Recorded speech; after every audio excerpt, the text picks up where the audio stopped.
Snake প্ল্যান্টের বেশ কিছু সমস্যা বর্তমানে দেখা দিচ্ছে, আর যাদের যাদের যা যা সমস্যা রয়েছে সমস্ত সমস্যা একদম এই একটা ভিডিওর মধ্যে কমেন্টে লিখবেন, এবং তারপরে আরও যদি বেশি কিছু সমস্যা ছাড়া পড়ে যায় তাহলে পরবর্তী আরেকটি ভিডিও করে সেই সমস্যাগুলি সমাধান করা হবে।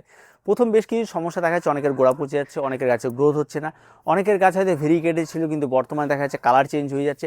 এই সমস্ত প্রচুর সমস্যা রয়েছে। তারপর সবচেয়ে বড় যে সমস্যাটি হয়ে থাকে, গাছের গ্রোথ হয় না এবং গাছে কি খাবার দেবো, এই সমস্ত বিষয় নিয়ে আজকে বিস্তারিত আলোচনা। সর্বপ্রথমে বলে রাখি যে বর্তমানে যে সমস্ত মার্কেটে স্নেক প্ল্যান্টগুলি পাওয়া যায়, এই প্রত্যেকটা স্নেক প্ল্যান্ট কিন্তু সহজে যে আপনার বাড়িতে গিয়ে নষ্ট হবে এমনটা কিন্তু মোটেও হয় না। স্নেক প্ল্যান্ট সবচেয়ে সহজ পরিচর্যার একটি গাছের মধ্যে একটি গাছ, যে গাছটি চট করে মারা যাবে না। নতুন যে বাগানি রয়েছে একদম সম্পূর্ণ বিগিনার, তার জন্য কিন্তু অত্যন্ত উপযোগী একটি গাছ স্নেক প্ল্যান্ট। স্নেক প্ল্যান্টের লং ভ্যারাইটি হয়ে থাকে, ডোয়ার্ফ ভ্যারাইটি হয়ে থাকে, আপনার যেটা পছন্দ আপনি ক্রয় করতে পারেন। এই সমস্ত গাছগুলো অন্তত 50 টাকা থেকে স্টার্ট হয়, 300 350। গাছের হাইট উচ্চতা অনুযায়ী দাম হয়ে থাকে, ঠিক আছে। প্রত্যেকের কাছে আরও অনেক সময় জায়গা বিশেষে দাম পরিবর্তন হয়ে থাকে। প্রত্যেকের কাছে যে একই রকম দাম হবে এমনটা কিন্তু নাও হতে পারে। এখন বিষয় হচ্ছে এই সমস্ত গাছগুলি ক্রয় করার পর আপনি আপনার বাড়িতে কি করবেন, একদম এ টু জেড পরিষ্কার পরিচয় বলি যে এই সমস্ত গাছগুলি নিয়ে আসার পর আপনারা, অনেকেই রয়েছে বিভিন্ন ধরনের মাটির মিডিয়া করে। এই সমস্ত গাছগুলি যেন একটা নর্মাল মাটির মিডিয়া, 50% মাটি, 30% কম্পোস্ট, 20% বালি। এটা একটা নর্মাল র ম্যাটেরিয়াল, যেটা প্রত্যেকটা গাছ বাগানের সমস্ত গাছের জন্য উপযোগী একটা মাটি, উর্বর মাটি এক কথায় বলতে গেলে। এই মাটিতে আপনাকে স্নেক প্ল্যান্ট লাগাতে হবে। স্নেক প্ল্যান্ট যখন লাগিয়ে দেবেন, লাগিয়ে দেওয়ার পর অনেকের মধ্যে ধৈর্যটা খুব কম থাকে, খুব তাড়াহুড়ো গাছে খাবার দিব, কোন খাবার দিলে তাড়াতাড়ি বাড়বে, কোন খাবার দিলে এই হবে, ম্যাজিক খাবার কোনটা আছে, এই সমস্ত বিষয়গুলি একটা দেখুন। স্নেক প্ল্যান্ট একটা জঙ্গলি গাছ এক কথায় বলতে গেলে। এই সমস্ত গাছগুলি আগে জঙ্গলে জঙ্গলে পড়ে থাকতো, যেখানে সেখানে পড়ে থাকতো, কোনো খাবার দিতে হতো না, কোনো পরিচর্যা করতে হতো না, অনায়াসে দেখার মতো গাছ হতো। তাহলে আপনার ছাদ বাগানে যখন এই সমস্ত গাছগুলি আছে, তাহলে গাছগুলিকে গাছগুলির মতো বাড়তে দিন, গাছগুলিকে টর্চারিং বন্ধ করুন। আপনি যখন মাটির মিশ্রণ তৈরি করে গাছগুলিকে লাগিয়ে দিয়েছেন, ওই গাছে অন্তত 1 বছর কোনো রকম কোনো খাবার না দিলেও চলে, অনায়াসে গাছ সেখানে গ্রোথ নিয়ে দেবে। এবার এখন বিষয় হচ্ছে কোন গাছের গ্রোথ ভালো হয়, কোন গাছের গ্রোথ খারাপ হয়। যে সমস্ত ভ্যারাইটিগুলি লং ভ্যারাইটি রয়েছে সে সমস্ত গাছের গ্রোথ অনেকটা বেশি হয়, আর যে সমস্ত ভ্যারাইটিগুলি ডোয়ার্ফ রয়েছে, যারা ভেরিকেটেড রয়েছে ডোয়ার্ফ ভ্যারাইটি, সে সমস্ত ডোয়ার্ফ ভ্যারাইটির গ্রোথটা কম হয়। আর ব্ল্যাক ভ্যারাইটি যেগুলি রয়েছে সেগুলির গ্রোথটা কিন্তু অনেকটা বেশি হয়ে থাকে। আর ব্ল্যাকের মধ্যেও যে সমস্ত লং ভ্যারাইটি রয়েছে সেগুলিও গ্রোথ কিন্তু অনেক বেশি হয়ে থাকে। ডোয়ার্ফ ভ্যারাইটির গাছ লাগিয়ে দেওয়ার পর অবশ্যই গাছের কিন্তু নিচে কিন্তু জায়গা দিতে হবে, তাহলে কিন্তু গাছ খুব তাড়াতাড়ি তাদের বাচ্চাগুলোকে ছেড়ে তাড়াতাড়ি বেড়ে ওঠে। আর লং ভ্যারাইটি যেটা রয়েছে, সেটা যখনই সিঙ্গেল প্ল্যান্ট লাগাবেন, প্ল্যান্ট লাগানোর পর গাছকে আপনাকে হেলিয়ে দিতে হবে। যে কোনো গাছকে যদি সোজা রাখেন তাহলে গাছটার সাইড থেকে ব্রাঞ্চ কম বের হয়, যদি আপনি গাছটাকে একটু হেলিয়ে দেন তাহলে নিচ থেকে ব্রাঞ্চ খুব তাড়াতাড়ি বেরিয়ে যায়। এটা আপনি একবার ট্রাই করে দেখবেন যে সেই সমস্ত গাছে যে গাছটা সেট হয়ে যাবে গাছটাকে একটু হেলিয়ে দেবেন। আমাদের এখানে প্রত্যেকটা স্নেক প্ল্যান্ট যতগুলি থাকে আমরা প্রত্যেকটা গাছকে আমরা কিন্তু হেলিয়ে রাখি, তার কারণ একটাই, খুব তাড়াতাড়ি নিচ থেকে ব্রাঞ্চ ছাড়তে শুরু করে। আর যখন ব্রাঞ্চ ছাড়তে শুরু করে দেয়, পরের একটা পটে গিয়ে এদেরকে সোজা করে দিই, বেশ সুন্দরভাবে প্রচুর ব্রাঞ্চ হয়ে যায়। এটা হচ্ছে ব্রাঞ্চ বা ঝাড় করার একটা পদ্ধতি, আপনারা এটা প্রত্যেকে প্রয়োগ করতে পারেন, কোনো অসুবিধা। এখন বিষয় হচ্ছে কারোর কাছে গাছটা 2-4টে ঝাড় হয়ে গেছে, অন্তত 2-4টে ডাল বের হয়ে গেছে, তখন আপনি এটাকে করছেন, তখন কিন্তু এটাকে করা যাবে না। যার গাছ সেট হয়ে গেছে প্রথম অবস্থায় লাগানোর সময় এটা করতে হবে, তাহলে কিন্তু গাছ খুব তাড়াতাড়ি গ্রোথ নিয়ে নেবে এবং গাছে খুব তাড়াতাড়ি ব্রাঞ্চ ছাড়া শুরু করবে এবং গাছটা ঝাড় হবে খুব ভালো। এটা একটা ট্রিক্স, এটা মাথায় রাখবেন। এটার মধ্যে কোনো ম্যাজিক খাবার বা কোনো কিছু লাগে না। এটা আপনি যদি করতে পারেন, তাহলে টেস্ট করে আপনি দেখবেন তাতে খুব তাড়াতাড়ি ব্রাঞ্চ ছাড়ে। 2 নম্বর যে বিষয়টি রয়েছে সেটা হচ্ছে আপনি মাটির মিশ্রণ লাগিয়ে দেওয়ার পর গাছে কি খাবার প্রয়োগ করবেন। দেখুন, গাছে খাবার প্রয়োগের জন্য স্নেক প্ল্যান্টে তেমন কোনো রকম কোনো খাবার লাগে না।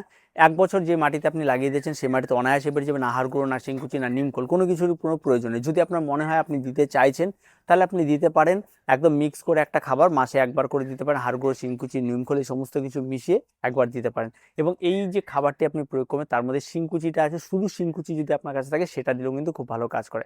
কারণ এই সমস্ত গাছগুলি কিন্তু ফুলের কোনো ব্যাপার নেই, ফলের কোনো ব্যাপার নেই, গাছে খালি লম্বা হবে এবং গাছ ঝাড় হবে, তার জন্য নাইট্রোজেনটা একটু বেশি থাকলে বেশ ভালো হয়ে থাকে। তার সঙ্গে সঙ্গে কিন্তু রুট সিস্টেমটার দিকেও খেয়াল রেখে কিন্তু অবশ্যই হাড়গুলো, ফসফেটটা এটা কিন্তু রাখবেন। পটাশের খুব একটা এই সমস্ত গাছে ভূমিকা তেমন কিছু নেই, তাই সে সমস্ত কিছু না হলেও চলবে। তার সঙ্গে সঙ্গে আরেকটা জিনিস আপনাকে করতে হবে, এই সমস্ত গাছগুলি দেখবেন চট করে গোড়া পচে যায়। এই ব্যাপারটা কিন্তু অনেকের ক্ষেত্রে, গোড়া পচে যাওয়ার একটাই কারণ হচ্ছে গোড়ায় যাদের জল জমছে তাদের ক্ষেত্রে এটা হবে। বর্ষাকালে অনেক সময় দেখা যায় গাছের গোড়ায় চট করে জল জমেছে, এই যে গাছের গোড়ায় জল জমে যাওয়া বা গোড়া পচা, এটা কিন্তু স্নেক প্ল্যান্টের ক্ষেত্রে খুবই কম, এরা কিন্তু সহজে পচে না। তারপরেও যদি কারো এটা দেখা যায় যে পচছে, তার মানে মাথায় রাখবেন সেই বাগানে একেবারে অবহেলিত, কোনো রকম ভাবেই গাছের খেয়াল রাখে না। যার জন্য হচ্ছে, কারণ ওই সমস্ত গাছগুলো অন্তত 1 মাস জল জমে থাকলে তারপরে কি স্নেক প্ল্যান্ট পচে, তার আগে কিন্তু পচে না। তাই যখনই দেখবেন জল জমে গেছে, নিচের ড্রেনেজটাকে একটু ঠিক করে দেওয়ার চেষ্টা করবেন, জলটা যাতে টপটাকে একটু কাত করে রেখে দিন যাতে জলটা বেরিয়ে যায়। এই সমস্ত ছোটোখাটো কাজগুলি করলে কিন্তু গাছের গোড়া পচে যাওয়াটা রোধ করা যায়।